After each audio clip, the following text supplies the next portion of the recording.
Do not adjust your set. Yes, I am doing a different version of the same film I reviewed last week. So I'm confused, so you probably are as well.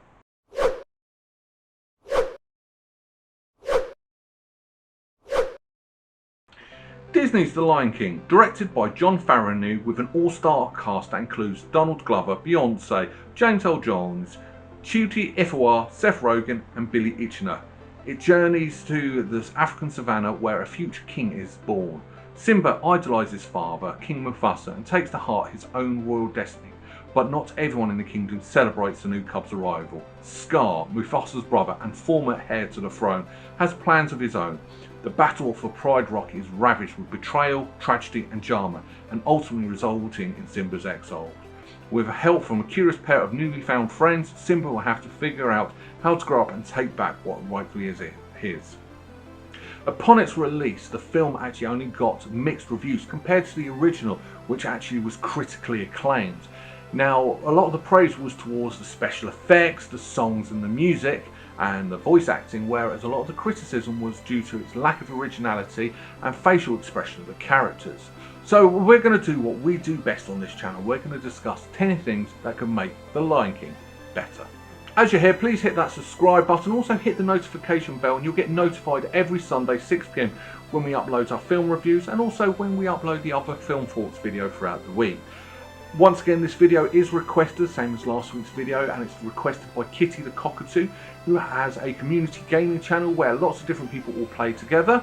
And so go and check her out. It is actually quite a fun, enjoyable community, even though I gave her a lot of grief for making me do The Lion King last week. Lastly, there are spoilers about the film, sort of.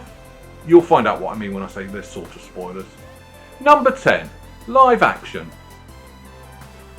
Even though this was nominated for Best Animated Feature Film at the Oscars, and there is only one non-animated scene in this entire film, and that's the beginning with the sunrise, Disney are quite convinced of calling this a live action film. And the reason behind it is because it wasn't animated traditionally. It had computers with AI actually doing the animated to make the film. Just because computers are doing the animation rather than people using computers to make the animation does not mean it's not an animated film. It's an animated film, Disney. Stop calling it a live action. It's not a live action film. Number 9, songs.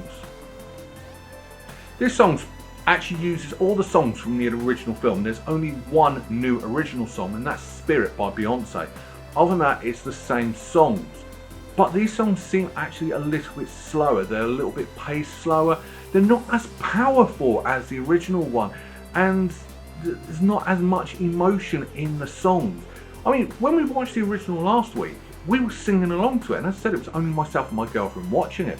But this week, nothing. We didn't actually feel the urge to sing along with the songs. And hell, we weren't even having our feet tapping to the songs. There was just something missing about the songs. I didn't exactly get behind it. Sorry. Number 8, voice acting. Now I confess, I actually write a list down while I'm watching the film and before I've done any research. So I know the critics actually said the voice acting was good, but I actually struggled with the voice acting while I was watching this film. Because in my opinion, all the voice actors are doing is actually just trying to copy what the original voice actors were. They didn't put their own flair, they didn't put their own style, they weren't themselves. They were just trying to copy the original actors. It also sounded like it was too forced, too staged. At least in the original, you could actually hear in the voices they were having fun, they were actually enjoying themselves. You didn't really get that in this film. Now, I know Jon Favreau did Lion King, and the voice acting, they were being themselves. I mean, Scarlett Johansson as Car was a stroke of genius, and she was perfect. Bear in mind, the original Car was the same person that did Winnie the Pooh. Very different, and it works. It updated it, whereas this, they're just trying to copy. I mean, one of the biggest points of contention is Billy, who voiced Timon, was actually more trying to be Ryan Reynolds doing Timon rather than him trying to be Timon. And I didn't really enjoy it. I didn't like it. And yeah, if you're doing a voiceover thing, do something original, do something unique, or be yourself. Don't just try and copy the original. Number 7, shot for shot. I have noticed that this has actually come up quite a lot, but a lot of it is predominantly exactly the same as the original. The same story, everything is the same, including some of the shots. Now, Jon Favreau has actually defended himself, which I'm going to read out word for word, because he said it on April the 28th, 2019. He stated that some of the shots in the 1994 animated film are so iconic he couldn't possibly change them. But despite what the trailer suggests, it's not just the same movie over and over again. And later he's actually gone on to say it's much longer than the original film, and part of what we're doing here is give it more dimension, not just visually but story-wise and emotionally. Well, he's sort of right, the film is longer, but that's because a lot of it is drawn out. The pacing of this film is a lot slower compared to the original. It was quite a fast-paced moving story, the original, whereas this is a lot more slower and drawn out, and it suffers for it. There is only one added scene, and that was Nala trying to escape from Pride Rock before she finds Simba with Timon and Pumbaa. Now that's something they've actually got from the stage play. This film itself, there was nothing original about this film. Number 6, Mickey Mouse cameo. Yep, Mickey Mouse has a cameo in this version of Lion King. Well, sort of. Now in the original, Rafiki draws a very good line on the tree to represent Simba. In this film he uses bugs and dust and everything, and the result is the Mickey Mouse logo. Yes, Mickey Mouse has a cameo in this film. Yes, we get it, Disney. We know it's a Disney film. You don't have to actually spread Mickey Mouse in the film as well as on the marketing posters. Number 5, iconic cloud scene. One of the most iconic scenes in the original is where Simba talks to Mufasa, and Mufasa's actually a cloud. It is just a beautiful, well drawn, well thought out, emotional scene.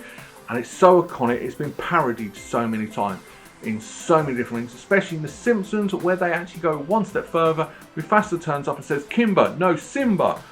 If you don't get the joke, go and check out my video on the previous film. But it's that iconic. They couldn't possibly ruin that in this film, especially as they're doing shot for shot. Nope, they messed this scene up. It's just a normal cloud. Now, if you do look very carefully through squinted eyes, just as the lightning strikes, you can just see a line, but other than that, it's just a cloud, and it ruins it. It was a lot more heartfelt, Simba seeing Mufasa rather than just hearing. Yeah, how could you ruin such an iconic scene? Number 4, Buffalo, Too Slow. Another one of the most important parts of the films is Mufasa's dying. And that happens in the gorge because the buffalo is stampeding. Now in the original, this film is very fast paced, it's tense, it's emotional. You get the feeling of, oh my god, what's going to happen? You know something's going to happen, you know someone's going to die, and you're emotionally invested there. Now in the remake, the buffalo to me seems like they're moving too slow, which loses that tension, it loses that urgency, and to which you don't actually get as emotionally invested in that scene. And the film suffers for it. It was like, okay, they could avoid it. The buffalo looked like they were trotting. The buffalo looked like you could have avoided them quite easily. It didn't have that sense of urgency, and oh my god, it just ruined it. And when Mufasa died, you didn't have that emotional attachment to it like you did with the original because it was that fast paced. Number 3, emotionless. This is quite a point of contention in my household because me and my missus were discussing this all the way through the film. We were discussing this even as I was writing this very script and actually writing this part of the video. We were still discussing this. But in my opinion, the lines weren't showing very emotion. Now I know that the critics said that as well, which makes me think, yes, I've won this argument with my missus. That's a rarity. But still, now the eyes, yes, the eyes do show a little bit of emotion. I'm not going to say they were completely emotionless. But the mouths, they didn't smile, they didn't look unhappy. Now cats do smile. I have a cat here. I can't show the cat because when I've got everything set up, she does a run and hide, so she's nowhere to be seen. But I can look at her, I can see the smile if she's happy. I can see the anger in her mouth when she's unhappy with me, which is 99% of the time. But these lines in this film didn't have that. They were just the same emotion, and I wanted that. I couldn't get behind these characters. I think this film suffered with being too photorealistic. Number 2, Rafiki. In the original film, Rafiki is a wise baboon who's just absolutely hilarious, especially with his blah blah blah, his squash banana song. Does anyone know what he actually said? Because I don't. But he's funny, he's hilarious. He actually whacks a lion on the head with a stick. No, that should never happen, but he pulled it off and he was funny and we all got behind him and we all loved Rafiki. He was one of the most popular characters when the film came out. So how do this new version do it? Well, he's just wise. That's it. Just wise. There's nothing more to the character. Majority of the film, he doesn't even have his stick. He gets up and uses it as a weapon in the Battle of Surprise Rock. But throughout this film, he's humorless, or I didn't find him funny. He was just wise, and that was it. He was just a shaman, nothing more. Number 1, Timon and Pumbaa. Another set of characters that helped making the original so awesome was Timon and Pumbaa. Everybody loved Timon and Pumbaa. And they were funny, they were unique, and they were fresh for the time. And yeah, everybody loved them. So what do we get in this film? Well, they seem to scale them back. They weren't as funny, they were just carbon copies, less funny versions of the original. And they were trying to break the fourth wall, but failed in that as well. I don't know, I just couldn't get behind them. And to me, the impression I got is they saw Simba more as an annoyance rather than a help. The family bond wasn't actually in this film. It was in the original, and it was something that was made the original so heart-wrenching, was the family bonds between Timon, Pumbaa and Simba. But that family bond, you didn't really get that impression with the remake. And this another reason why this film suffered from it. Final thoughts. Okay, I'll be honest, I think watching the original last week and watching the remake this week has probably affected my enjoyment of this film. I probably would have enjoyed it a little bit more if I'd watched this straight away. And yeah, but still, these points are still valid. Now, I'm not going to completely slate this film because there are some good things about this film, and mainly the special effects, the visual effects are amazing in this film. But that's also its own downside. I mean, you watch this film and you think, oh, is it real? Is it computer generated? That's how good the effects are. But that's not what you want to be doing, especially with a Disney film. I want to sit back, I want to enjoy a Disney film.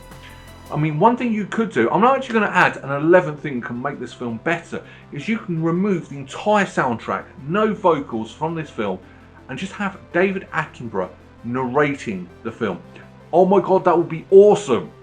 That would be fantastic, and it would improve this film dramatically so much more. It's never going to happen, but that's something that could make this film so much better. Other than that, let's get on with everything that is actually wrong with this film. As I said, the voice acting, I didn't really like the voice acting. I found it dull, copying, and their voicing, there wasn't that enjoyment. I mean, when you watch the original, you can hear Jeremy Irons having fun. You can hear Whoopi Goldberg having fun. You can hear the pride in James Earl Jones' voice.